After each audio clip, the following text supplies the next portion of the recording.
أعوذ بالله من الشيطان الرجيم. بسم الله الرحمن الرحيم. الذين يأكلون الربا لا يقومون إلا كما يقوم الذي يتخبطه الشيطان من المس، ذلك بأنهم قالوا إنما البيع مثل الربا وأحل الله البيع وحرم الربا، فمن جاءه موعظة من ربه فانتهى فله ما سلف وأمره إلى الله ومن عاد فأولئك أصحاب النار هم فيها خالدون. يمحق الله الربا ويربي الصدقات والله لا يحب كل كفار أثيم. إن الذين آمنوا وعملوا الصالحات وأقاموا الصلاة وآتوا الزكاة لهم أجرهم عند ربهم ولا خوف عليهم ولا هم يحزنون. يا أيها الذين آمنوا اتقوا الله وذروا ما بقي من الربا إن كنتم مؤمنين، فإن لم تفعلوا فأذنوا بحرب من الله ورسوله، وإن تبتم فلكم رؤوس أموالكم لا تظلمون ولا تظلمون. وإن كان ذو عسرة فنظرة إلى ميسرة وأن تصدقوا خير لكم إن كنتم تعلمون. واتقوا يوما ترجعون فيه إلى الله ثم توفى كل نفس ما كسبت وهم لا يظلمون.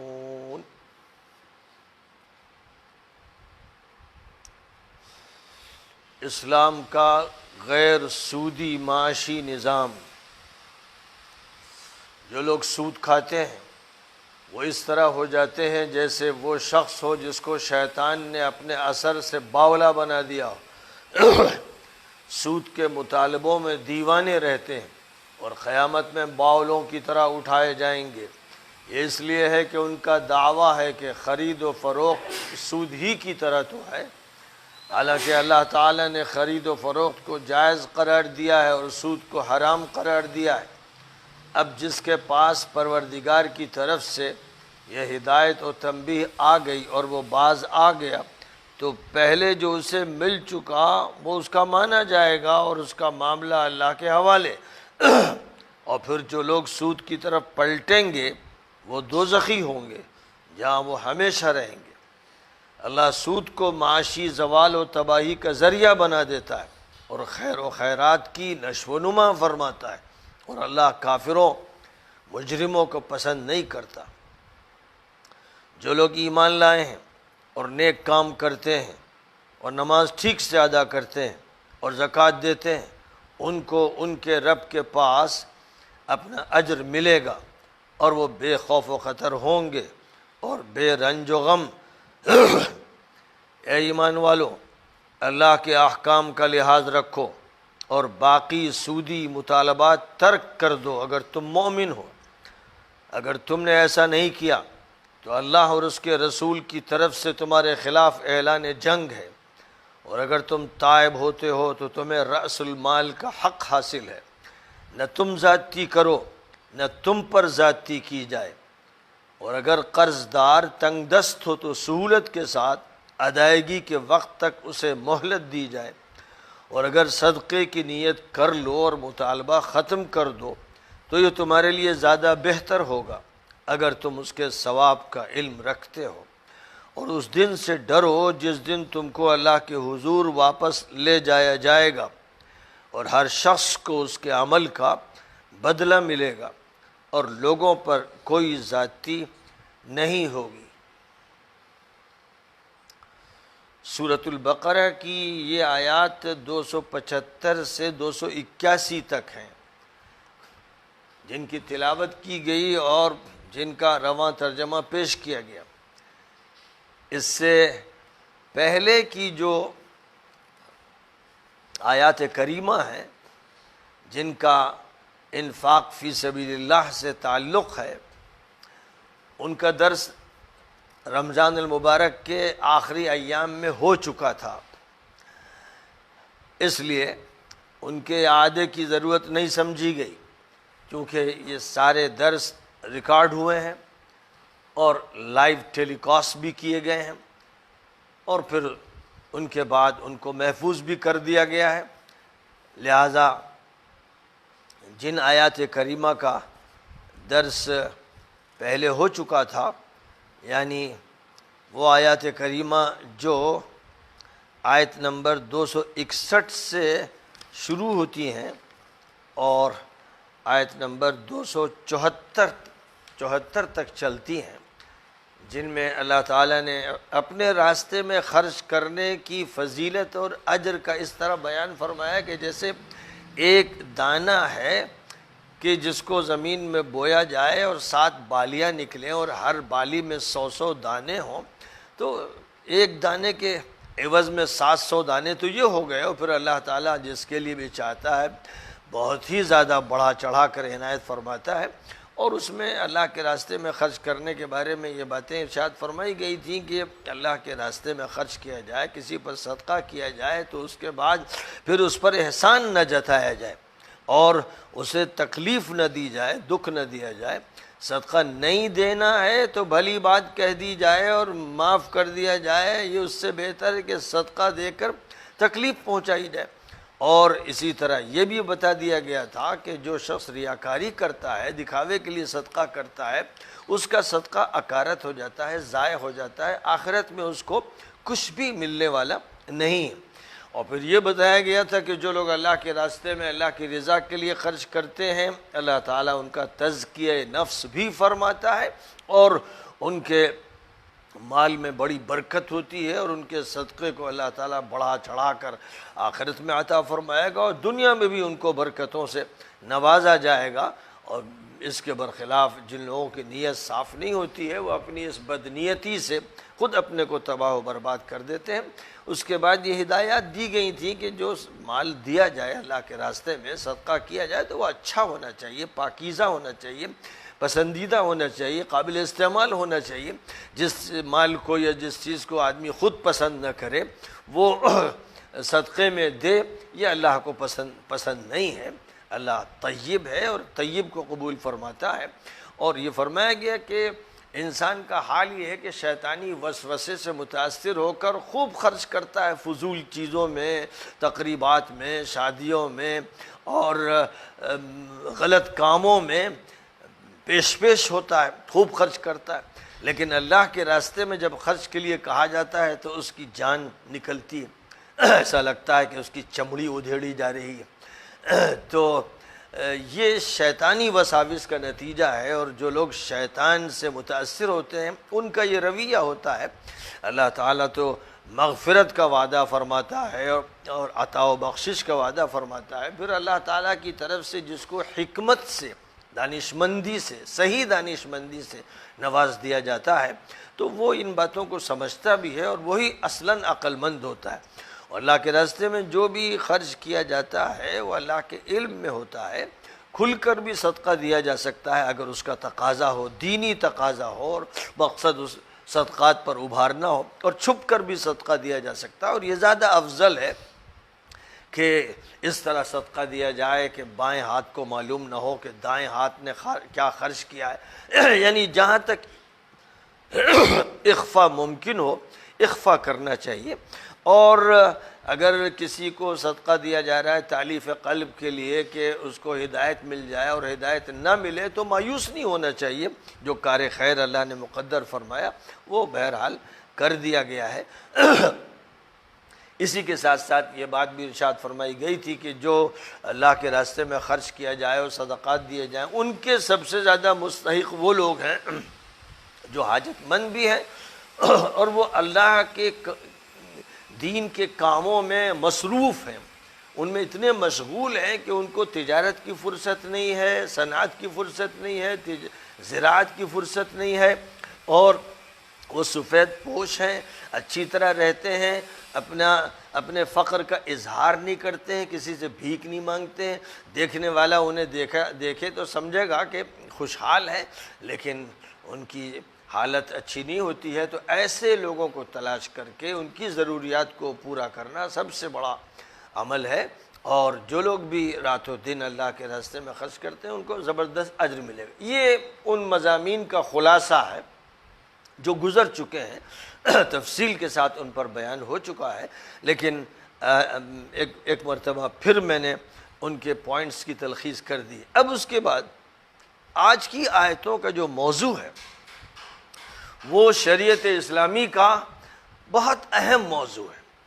وہ اسلام کی معاشیات اور اقتصادیات کے بارے میں ایک واضح اور فیصلہ کن بیان ہے۔ اسلام معاشی نظام کے بارے میں صفائی کے ساتھ یہ بات کرتا ہے کہ اسلامی نظام غیر سودی ہے، اسلام میں سود کسی شکل میں قابل قبول نہیں ہے۔ اسلام نے سود کے خلاف ایک جنگ چھیڑی ہے، اور اسلام میں معاشیات کی بڑی اہمیت ہے۔ مال کو زندگی کا قوام، یعنی زندگی کے لیے ایک بڑے سہارے کی حیثیت دی گئی ہے، اور ظاہر ہے کہ مال اللہ تعالیٰ ہی کی طرف سے عطا کردہ ہے۔ تو اس لیے مال کی جو حیثیت ہے، اس حیثیت کو اسلام نے تسلیم کرتے ہوئے یہ حکم دیا ہے کہ مال کو کمانا چاہیے، لیکن حلال مال کو اور حلال ذریعے سے، اور حرام مال کا حاصل کرنا ایسا ہے کہ جیسے زہر کا استعمال کرنا، جیسے خطرناک بیماری میں مبتلا ہونا، ایک ایسی بیماری جو جسم کو سوخت کر دے اور ہلاک کر دے۔ اسی لیے حدیثوں میں یہ فرمایا گیا کہ اس شخص کی دعا تک قبول نہیں ہوتی جو حرام کھاتا ہو، حرام پیتا ہو، حرام پہنتا ہو، حرام پیسے سے مکان بناتا ہو۔ ایسے انسان کی دعائیں بھی رد کر دی جاتی ہیں، اس کی نہ عبادتیں قبول ہوتی نہ دعائیں قبول ہوتی ہیں۔ اور حدیثوں میں یہ فرمایا گیا کہ ما نبت من سحت فالنار اولا بھی، جو جسم بھی حرام مال سے پروان چڑھتا ہے، پرورش پاتا ہے، دوزخ اس کی مستحق ہے۔ اب جو مال حرام ہے ان کی بہت سی تفصیلات ہیں، بہت سے اسباب سے حرمت کا حکم لگتا ہے۔ ان میں معاشی نظام میں جو حرام کاروبار اور حرام معاملات کی ریڑھ کی ہڈی ہے وہ سود ہے، سودی نظام اور سودی کاروبار۔ اسلام نے مکہ مکرمہ کے دور میں اور مدینہ منورہ کے دور میں سود کی برائیوں کا تذکرہ کیا، لیکن قطعی فیصلہ اس لیے نہیں کیا کہ جو سودی کاروبار چل رہا تھا وہ پورے معاشرے پر حاوی تھا، اور پورا تجارتی نظام اور صنعتی نظام اور اس وقت کا جو معاشی نظام تھا وہ سود کے بندھن میں بندھا ہوا تھا، اس کے شکنجے میں جکڑا ہوا تھا، بالکل ایسے ہی جیسے آج کی دنیا کا حال ہے کہ ایک عرصے سے دنیا کو سود کے شکنجے میں مہاجنوں نے، سود خاروں نے اور سودی معاشی نظام کے ذمہ داروں نے جکڑ کے رکھ دیا ہے، اور پھر پوری دنیا کو اس طرح سے انہوں نے عالمی اداروں سے مربوط کر دیا ہے، دجالی نظام کے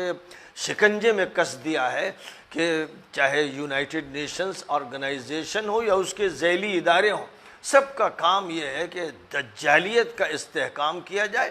اور دجال اکبر کے آنے کی تیاری کی جائے۔ اس لیے اس نظام کے تحت جو ورلڈ بینک ہے، جو عالمی بینک ہے، وہ سود میں ڈوبا ہوا ہے، وہ پوری دنیا کے ساتھ سودی کاروبار اس طرح کرتا ہے اور سودی معاملات کا اس نے ایسا نظام بنایا ہے کہ ایک مہاجن اور سود خار تو دیہات کے کسی ایک فقیر کا خون چوستا تھا، لیکن اس ورلڈ بینک نے اپنے نظام کے تحت ملکوں کے لاکھوں کروڑوں عوام کا خون چوس کر ملکوں کو تباہ کر دیا ہے، کہیں پر قحط مسلط کیا، کہیں افلاس کی صورتحال پیدا کی، کہیں بینک دیوالیہ کروا دیے، کمپنیاں دیوالیہ ہو گئیں، اور لاکھوں انسانوں کا اربوں کھربوں مال یہ سودی نظام پی گیا۔ اس اژدہے نے اس کو اپنے منہ میں لے لیا، یہ مگرمچھ اسے کھا گیا۔ تو یہ عالمی سودی نظام آج جس طرح حاوی ہو گیا ہے، ظاہر ہے کہ وسائل کی جو سہولت ہے اور وسعت ہے،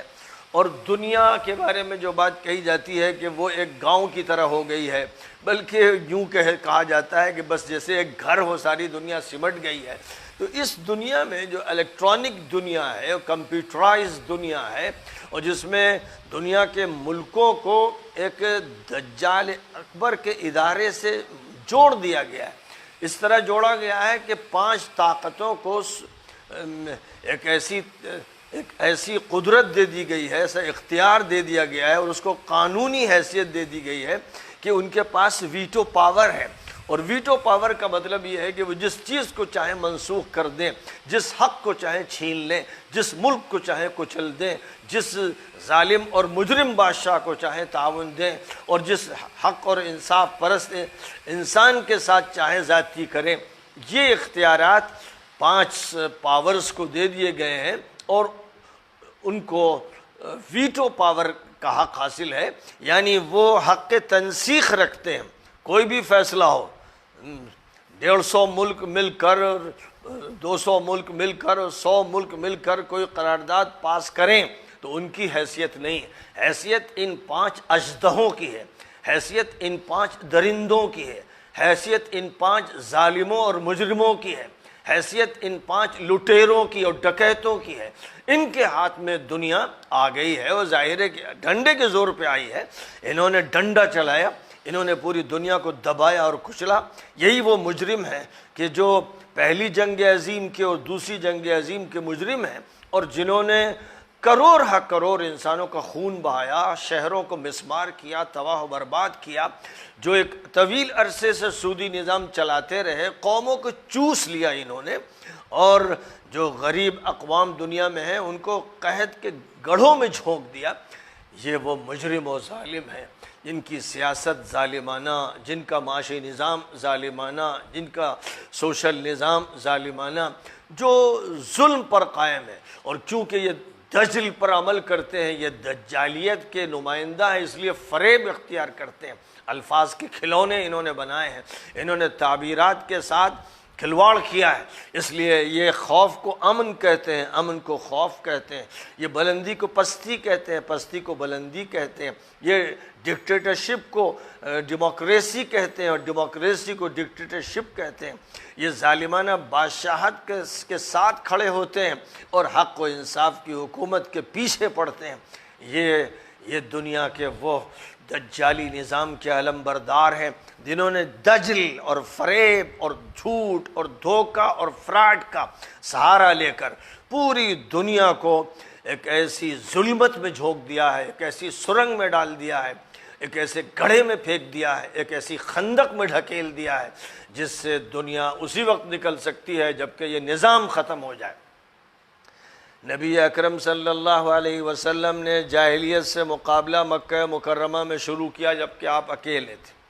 دھیرے دھیرے آپ کے ساتھ لوگ جڑتے گئے، اور جب وہ جڑتے گئے تو پہلا کام یہ تھا کہ اللہ کی وحدانیت کو تسلیم کیا جائے، یہ بات مانی جائے کہ حکم اللہ کا چلے گا، کسی اور کا نہیں چلے گا۔ پہلے یہ وہ حقیقت ہے جو دل و دماغ میں پیوست کی جاتی ہے، یہ بات سمجھائی جاتی ہے کہ اللہ کا جو اصل نمائندہ ہے وہ اس کا رسول و نبی ہے۔ اللہ کا نمائندہ کوئی اوتار نہیں، کوئی دیوتا نہیں، کوئی دیوی نہیں ہے، کوئی سورج کا مظہر نہیں ہے، کوئی فرعون نہیں ہے، کوئی نمرود نہیں ہے، کوئی قارون نہیں ہے۔ دنیا کے یہ ظالم اور مجرم خدا کے اور ایشور کے اور لاڈ کے نمائندے نہیں ہیں، بلکہ یہ دین پر ڈکیتی کرنے والے مجرم لوگ ہیں۔ اللہ کی نمائندگی کرنے والے اس کے انبیاء رہیں، اس کے رسول رہیں، اور پھر پوری دنیا کے لیے آخری رسول حضرت محمد مصطفیٰ صلی اللہ علیہ وسلم اللہ کے خلیفہ، اللہ کے نمائندہ، اللہ کے ترجمان، اللہ کے فرستادہ، اللہ کے پیغمبر پوری دنیا کے لیے رہے اور پوری دنیا کے لیے رہیں گے۔ ان کو اللہ تعالیٰ نے عالمی نبوت عطا فرمائی۔ تو مکہ مکرمہ میں جس مشن کو لے کر وہ چلے، اس میں پہلا کام یہ تھا کہ پہلے عقیدہ سمجھایا جائے، فکر دیا جائے، ایک سچا اور صحیح نظریہ لوگوں کے دماغوں میں ڈال دیا جائے، کیونکہ جب لوگ اس کو تسلیم کریں گے تو پھر آگے اقدامات ہو سکیں گے۔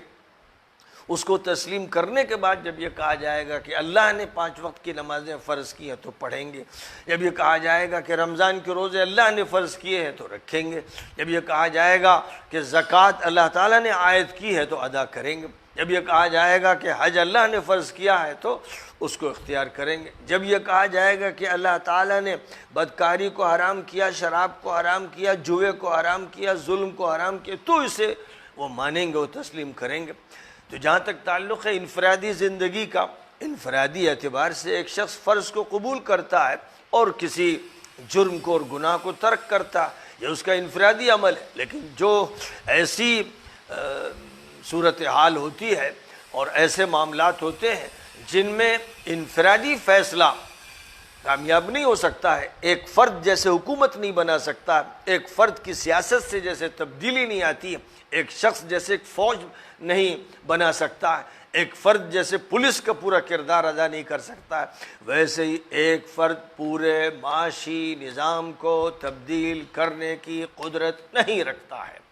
اس لیے معاشی نظام سیاسی نظام سے جڑا ہوا ہے، سیاسی فتح ہوگی تو معاشی فتح ہوگی، اور سیاسی فتح نہیں ہوگی مظلومیت ہوگی، مغلوبیت ہوگی اور ظالموں کا استبداد ہوگا، تو پھر معاشی نظام نہیں چلے گا۔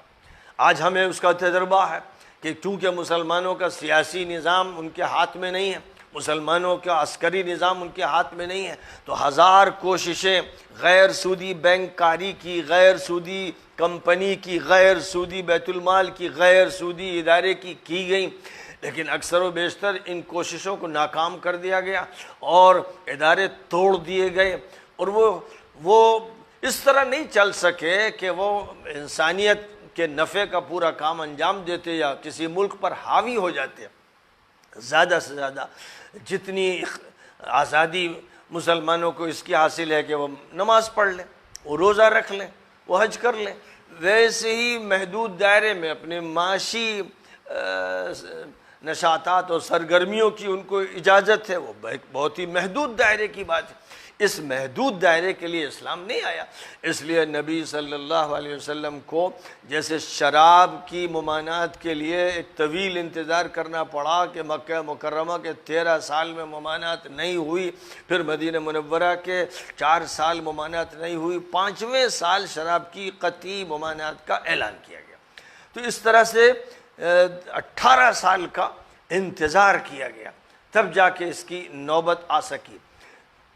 جہاں تک سود کا تعلق تھا، سود چونکہ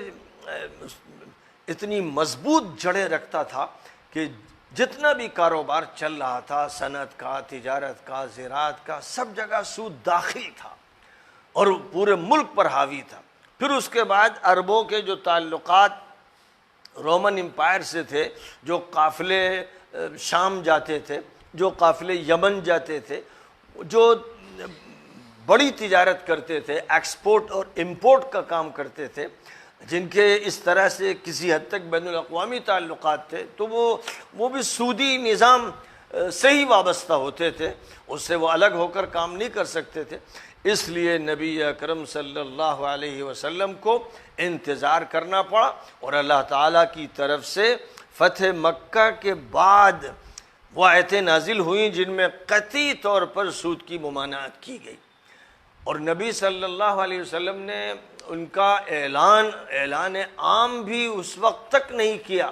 جب تک کہ آپ نے سن 10 ہجری میں حج نہیں فرمایا۔ تو کیونکہ سن 8 میں مکہ فتح ہو گیا اور مکے کی فتح سے ملک کی فتح کا راستہ ہموار ہو گیا، اور اس کے بعد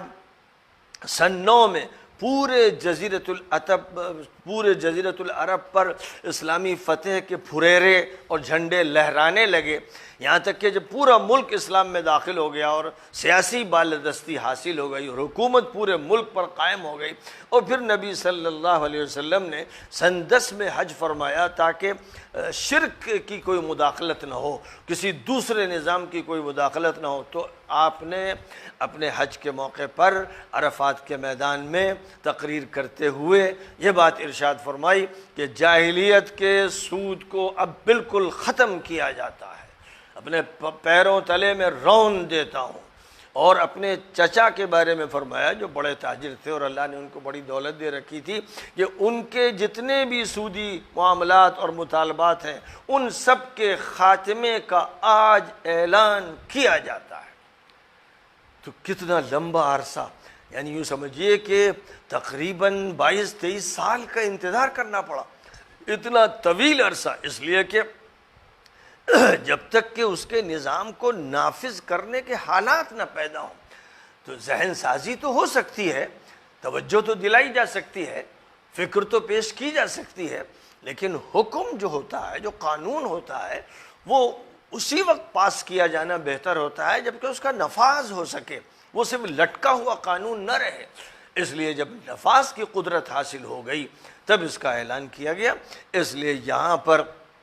اب جو بات کہی گئی ہو، جس تمہید کے ساتھ کہی گئی کہ سود کھانے والے، سودی کاروبار کرنے والے، کھانے والے کا مطلب یہ ہوتا ہے کہ جو معاملات سودی کریں، سود لیں، سود دیں، سود کے کاروبار میں شریک ہوں، ان کے بارے میں خاص طور پر جو سود خوار ہیں، ایک وہ ہیں جو مجبوراً سود دیتے ہیں، تو جہاں وہ مظلوم ہونے کی حالت میں سود دینے پر مجبور ہوتے ہیں وہاں ان پر مواخذہ نہیں، کیونکہ اللہ تعالیٰ کا نظام یہ ہے کہ جس کو جبر کی حالت میں رکھا جائے، اس کی طرف سے اگر کوئی عمل ہو رہا ہے جو خلاف شریعت ہے تو اس پر مواخذہ نہیں ہے اس جبر و اکراہ کی وجہ سے۔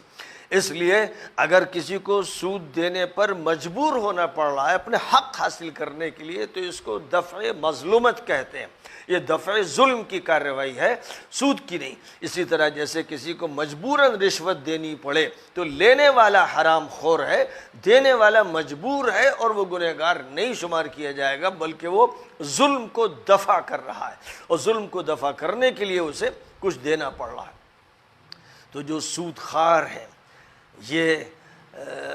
ایسے تاریک نفس ہیں، اتنے بگڑے ہوئے ہیں، اور مال کی حرص سے ان کو ایسا پاگل بناتی ہے کہ قیامت میں تو جب یہ کھڑے ہوں گے، جب یہ اٹھیں گے تو باولوں کی طرح، پاگلوں مجنونوں کی طرح اٹھیں گے۔ اور دنیا میں بھی ان کا حال یہ ہے، حرص کے نتیجے میں، اور جو غریبوں کا یہ استحصال کرتے ہیں، انہیں لوٹتے ہیں، چوستے ہیں، ان کا خون پیتے ہیں، اس کی وجہ سے یہاں پر بھی یہ باولوں کی طرح ہے، مال نے ان کو پاگل اور دیوانہ بنا رکھا ہے۔ یہ ان کی صورتحال اسی لیے ہے کہ ان کو صرف فکر اس کی ہے کہ اپنے پیسے سے پیسہ کمائیں، اور یہ اگر پیسہ کمانے کا عمل ایسا ہوتا جس سے دوسروں کو کوئی نقصان نہ ہوتا، دوسرے نہ لٹتے نہ پٹتے، تو ٹھیک ہے، جیسے خرید فروخت میں انسان کماتا ہے، اور جیسے وہ کہتے تھے جاہلیت پرست کہ جیسے خرید فروخت ہے، جیسے بیع ہے ویسے ربا ہے، فرق کیا ہے؟ وہاں بھی نفع یہاں بھی نفع۔ تو اب ان سے یہ کہا جا رہا ہے کہ ایک نفع جائز ہے، ایک نفع ناجائز ہے۔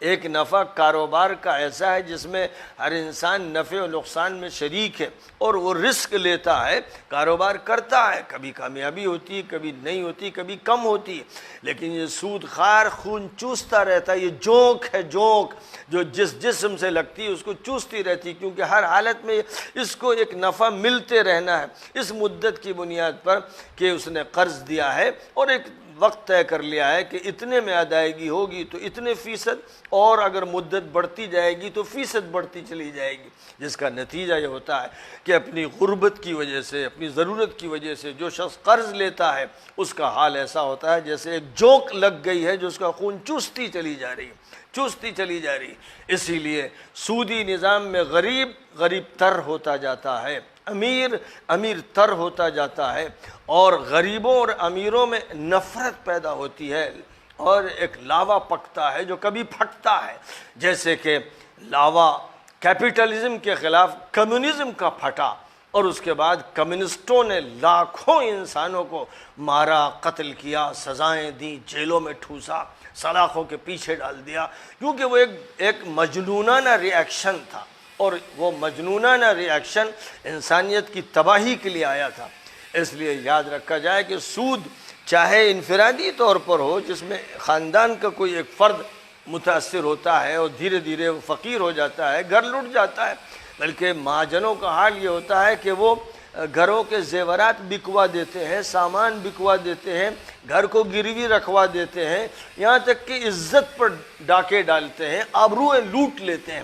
یہ ان بنیوں، ان مہاجنوں، سودخوار یہودیوں اور ان کے مثل کام کرنے والوں کا انداز ہوتا ہے۔ پھر ظاہر ہے کہ دلوں میں ان کے خلاف کینہ ہوتا ہے، نفرت ہوتی ہے، آگ لگی ہوتی ہے، اور جب لوگوں کو موقع ملتا ہے تو پھر ان کے خلاف ایسی آگ لگتی ہے کہ ان کی ہر چیز سے نفرت ہوتی ہے، اور غصے میں ان کی دکانوں کو آگ لگا دی جاتی ہے، مکانوں کو جھلسا دیا جاتا ہے، ان کو پکڑ کر ذلت کے ساتھ مارا جاتا ہے۔ یہ سود کے نتائج ہیں۔ اور وہ سود جو اب بینکوں کے ذریعے سے بڑا مہذب اور بڑا خوبصورت اور مزین بن کے سامنے آتا ہے، اس کے بارے میں اللہ نے جو فرمایا کہ زین لہم الشیطان ما کانوا یعملون، شیطان نے ان کے عمل کو ان کے لیے مزین کر دیا ہے۔ تو یہ سود جو بینکوں سے لیا جاتا ہے اور بینک دیتے ہیں، بظاہر ایسا لگتا ہے کہ یہ ایک نہیں چوس رہا ہے، لیکن یہ وہ اژدہا ہے، یہ وہ مگرمچھ ہے، یہ وہ خطرناک جانور ہے جو ایک آدمی کا خون نہیں چوستا، کسی ایک کنبے کو صرف نہیں ختم کرتا، یہ پورے ملک کو چوس لیتا ہے، یہ پورے ملک کو مقروض بنا دیتا ہے، پورے ملک کی زمین لوٹ لیتا ہے، اس کے ادارے ختم کر دیتا ہے، اس کی کرنسی کو ڈاؤن کر دیتا ہے، لوگوں کو لائن میں کھڑا کر دیتا ہے اور ننگا بچا کر دیتا ہے۔ تو یہ بینکوں کا جو پاتا، اور بینک اس سے سود لیتا رہتا ہے تو اس کی دولت ختم ہوتی چلی جاتی ہے، اور اس کے پاس دولت ہی کیا تھی، نتیجہ کہ حالت گھر کی تباہ ہو جاتی ہے، فقر مسلط ہو جاتا ہے۔ اس لیے وہ بینک ہو یا سعودی کمپنی ہو یا کوئی مہاجن ہو یا سودخوار ہو، سب کا حال ایک ہی طرح کا ہے۔ اور اللہ تعالیٰ نے یہاں فرما دیا کہ اللہ نے خرید فروخت جو جائز خرید فروخت ہے، صحیح طریقے پر ہے، صحیح مال بیچا جائے، صحیح طریقے پہ بیچا جائے، جس کی شرطیں، جس کے آداب، جس کے اصول تفصیل سے اسلام میں بیان کر دیے گئے ہیں، تو جو اس طرح سے مال کمائے گا اس کو اجازت بھی ہے، اور اس کو ترقی بھی ملے گی، اور اس کی معاشی خوشحالی۔ اور احادیث میں اس کے بارے میں جو سخت سزائیں ذکر فرمائی گئی ہیں، اور اس دنیا کے اندر بھی اللہ تعالیٰ نے سود خاروں کے خلاف جو فیصلے فرمائے ہیں، یعنی سود خار تو خیر ایک مجرم ہے ہی، صرف وہ شخص جو مانوپولی کرتا ہے، احتکار کرتا ہے، جو کسی چیز کو روک کے صرف اس لیے رکھتا ہے کہ گراں ہو جائے تو میں بیچوں، اس کو محتکر کہتے ہیں۔ اور اس محتکر کے بارے میں حضرت عمر رضی اللہ تعالیٰ عنہ کی حدیث موجود ہے کہ جو احتکار کرتا ہے خدا اسے مفلس و دیوالیہ کرتا ہے اور جزامی بنا دیتا ہے، اس کو کوڑھ کا مرض لگا دیا جاتا ہے۔ جسمانی کوڑھ میں مبتلا نہیں ہوتا تو روحانی کوڑھ میں ایسا انسان مبتلا ہوگا۔ اس لیے اللہ تعالیٰ نے برکت صدقے میں رکھی، خیرات میں رکھی، انفاق فی سبیل اللہ میں رکھی، اور سود میں اور حرام کاروبار میں بے برکتی رکھی۔ اس لیے یاد رکھا جائے کہ جو لوگ بھی صاحب ایمان ہیں، نماز قائم کرتے ہیں، زکوٰۃ ادا کرتے ہیں، ان کو اچھی طرح سے یہ بات یاد رکھنا چاہیے کہ سودی کاروبار سے بچنا ہے، ورنہ وہ مومن شمار نہیں ہوں گے، وہ مسلم نہیں ہوں گے۔ اللہ نے فرمایا کہ ایسے لوگوں کے خلاف اللہ اور رسول کی طرف سے جنگ ہے۔ اتنے سخت الفاظ قرآن پاک اور احادیث میں اور کسی مسئلے میں استعمال نہیں کیے گئے ہیں، کیونکہ اس کا تعلق پورے نظام سے ہے، پورے سسٹم سے ہے۔ تو اگر معاشی نظام سود پر مبنی ہے تو اس کا مطلب یہ ہے کہ وہ اللہ سے جنگ پر مبنی ہے۔ اس لیے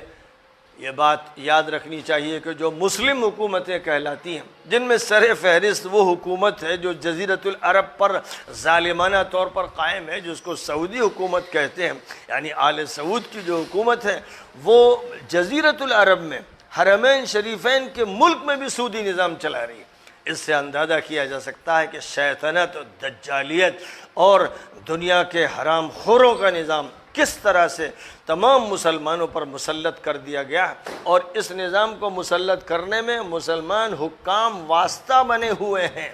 وہ اتنے بے غیرت و بے شرم ہے کہ نہ کرسی چھوڑتے ہیں اور نہ حرام کاری چھوڑتے ہیں، وہ دونوں سے چمٹے ہوئے ہیں، کیونکہ ان کو دجال وقت نے اسی کا حکم دے رکھا ہے۔ فرمایا گیا کہ سمجھ لیں وہ لوگ کہ اللہ کی ان سے جنگ ہے۔ اور دوسری طرف یہ بات ارشاد فرمائی گئی ہے کہ اگر کوئی شخص قرض لیتا ہے تو بجائے اس کے کہ تم مدت پر اس کی رقم بڑھاتے چلے جاؤ، چوس لو، اللہ کی طرف سے ہدایت یہ ہے کہ اگر وہ واقعی غریب ہے، فقیر ہے، تو اسے مہلت دو کہ وہ لمبی مہلت میں پیسے ادا کر سکتا ہے، تو 1 مہینے کی مدت کو 4 مہینے کی کر دو، 3 مہینے کی کر دو، تاکہ وہ سہولت سے ادا کر سکے۔ بلکہ یہی نہیں، نبی پاک علیہ السلام نے فرمایا کہ اگر تم اسے معاف کر دو تو اور بہتر ہے، اور صدقہ کر دو تو سبحان اللہ کیا کہنے، وہ رقم جو وہ دے نہیں پا رہا ہے اپنی غربت کی وجہ سے، اسے صدقے کی نیت سے چھوڑ دو۔ قرآن پاک میں یہاں بھی فرمایا وَأَن تَصَدَّقُوا خَيْرٌ لَكُمْ، کہ اگر کسی کے اوپر تمہارا قرض ہے، تمہارا کوئی حق ہے اور وہ ادا نہیں کر پا رہا ہے، واقعی مجبور ہے، ٹال مٹول نہیں کر رہا ہے، جھوٹ نہیں بول رہا ہے، دھوکہ نہیں دے رہا ہے، واقعتاً وہ مجبور ہے، اگر ایسی صورتحال ہے تو بہتر یہ ہے کہ مہلت دی جائے، اس سے بھی بہتر یہ ہے کہ اسے معاف کر دیا جائے،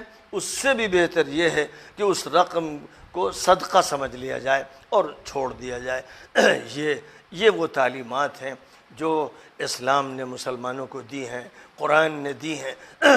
اور نبی پاک علیہ السلام نے دی ہیں۔ ظاہر ہے کہ اگر یہ نظام قائم کیا جائے تو دنیا میں کتنی راحت ہو، کتنا سکون ہو اور کتنی عافیت ہو، اور کس طرح سے لوگوں میں